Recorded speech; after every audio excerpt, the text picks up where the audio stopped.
예, 미국에서 2004년 그리고 일본에서 2006년 북한 인권법을 통과시켰습니다.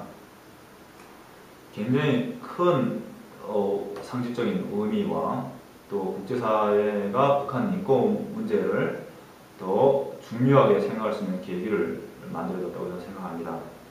일단 그 법안의 내용적인 측면을 깊이 있게 저희가 다루기 앞서 이 부분은 정말 상식성이 굉장히 큰 부분이다라고 좀 말씀드리고 싶습니다.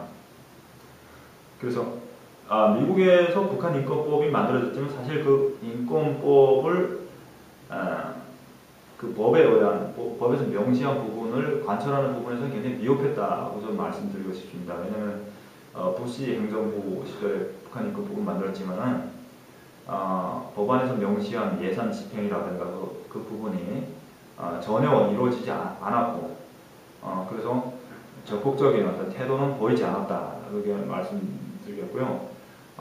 또 한편 일본에서 만들어진 북한 인권법은 납북자, 일본인 납북자를 위한 어떤 납북자 문제를 해결하기 위한 법안입니다. 그래서 탈북자라든가 다른 북한 내부의 어떤 인권 개선의 어떤 해결할 수 있는 그런 부분이 내용이 담지 않아서 굉장히 좀 미흡한 부분이 많습니다.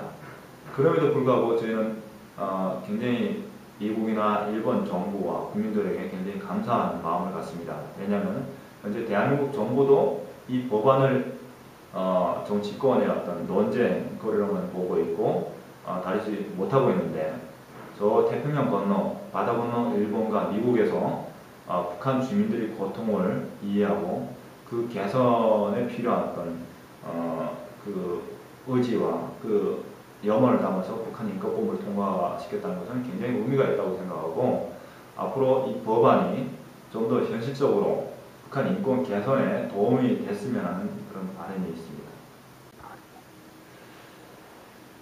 예, 그 4월 국회, 2011년 4월 국회 때 북한 인권법을 반드시 통과시켜야 된다고 생각하고 저희 단체도 그렇고 많은 북한 인권 문제를 중요하게 다루는 단체들도 총력을 기울여서 이 법안 통과 활동을 하는데 결국은 무산됐습니다. 그 정치권에서 아직까지 북한 인권 문제에 큰 비중을 두지 못하고 있습니다. 당장 내년에 어떤 총선이라든가 대통령 선거라든가 이 부분이 더 큰 현안이고 북한 인권법이 국회의원들의 어떤 표에 큰 영향을 주지 못한다라고 평가를 하는 것 같습니다. 그러나 저희는 북한 인권법의 중요성을 좀 더 장기적으로 어떤 관점에서 봤을 때 우리가 통일까지 생각한다는 관점에서 봤을 때 매우 중요하다라고 저는 말씀드리고 싶습니다. 나중에 그러니까 독일 같은 경우도 물리적인 통일은 이미 다 이루어졌고 그런데 현재 남아있는 과제가 동서독 주민들의 어떤 심적 갈등, 충돌 이런 부분인데요. 그것을 해결하는 부분에 굉장히 많은 비용과 시간과 에너지가 든답니다.